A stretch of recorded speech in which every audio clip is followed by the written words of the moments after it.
This is something that somebody tipped me off to. Now, this is not like a secret. It's actually public, although nobody has brought it up. There is a website that's out there.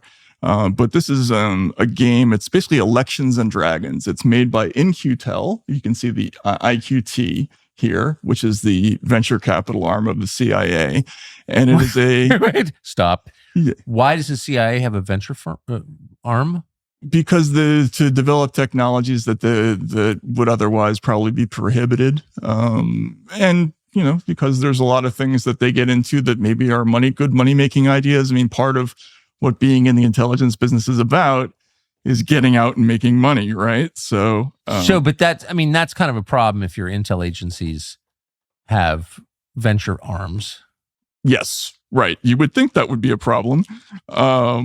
So this is a CIA-funded election game. Yep, it's a CIA-funded election game, and just to start, just like Dungeons and Dragons, it has funny dice. This is a 10-sided die. But for the record, are you making this up? Is this real? This is real.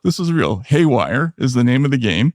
And if you roll the InQtel symbol, right, it says on... I'm laughing. It's so dark.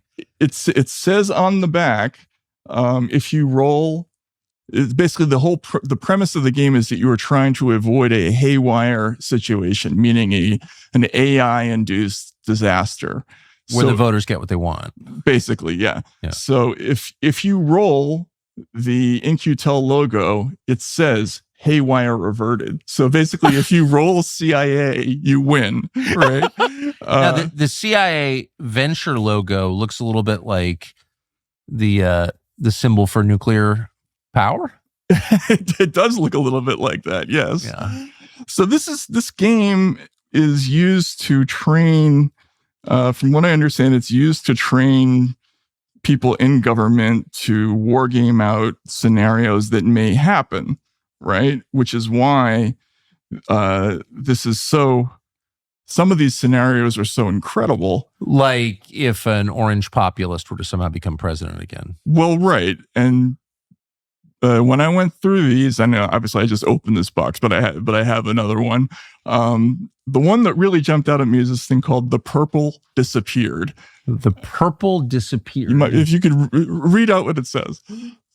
Swing states appear safe on the national electoral map in early polling. Later, it emerges that AI-driven election forecasts were wrong because the data scientists overlooked significant partisan differences that make swing states highly competitive. Discuss your response plan, then draw 2 injects. Real-world harm, it says at the bottom, misinformation / social bias, heightened stress, anxiety, and depression. What's social bias mean? I have no idea, but that certainly sounds to me like they're asking the game players to come up with a plan for some kind of reaction to election results that don't necessarily square with what the polls were indicating, right? I mean, that's basically what they're saying in that scenario. Here's another one: mind games. An easy-to-use voice model helps create a viral video suggesting that one of the candidates may have dementia. Suggesting. Discuss your response plan and draw 2 injects. So it's just full of stuff like this, and this. We started to hear about this idea that there were people in this information management / censorship / content moderation space that were deeply involved with, finding new ways to manage information that people see. Back in 2010, the Army actually got rid of the term PSYOP because they thought it had negative connotations. They brought it back in 2017 because there was a widespread belief that we have to engage in influence operations, that because Russia is already doing it, because China is already doing it, we need to do it. And it's the same thing aimed at our own population. Yeah, and that's the thing. We did this before previously. We created phony social media accounts in Arabic and Pashto, right? And that's something that we've understood. What's different is that they're now doing this in English, right? And they're now aiming this at domestic populations. I thought that was illegal. It is. I would think it's illegal. I think a lot of this behavior is just unregulated, not looked at. I mean, who's going to go in and tell them they can't do this?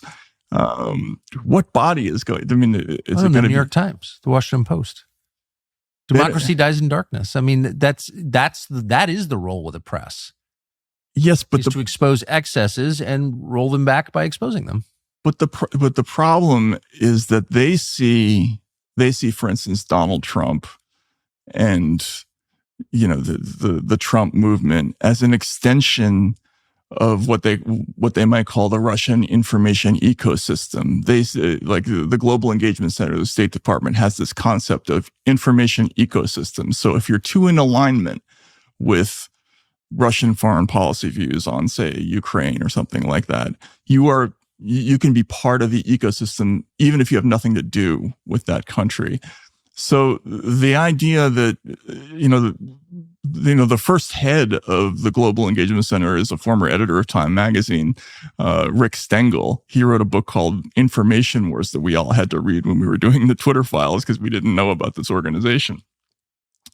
You know, talked openly about how he thought the Trump campaign, he recognized the same techniques that he saw from ISIS and from Russia. So they see all this as all part of a piece, you know, and that is what I think is dangerous, is that we're sort of bringing the ethos of military counter messaging from the war on terror. We're bringing that home, and the enemy is now the domestic voter.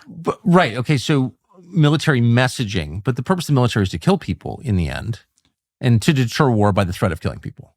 But basically it's killing. That's their business. Killing, yes, but also trying to discourage recruitment, right? Of course. Right. Right. Of course. But fundamentally, if you were to say, like, what's the purpose of the military?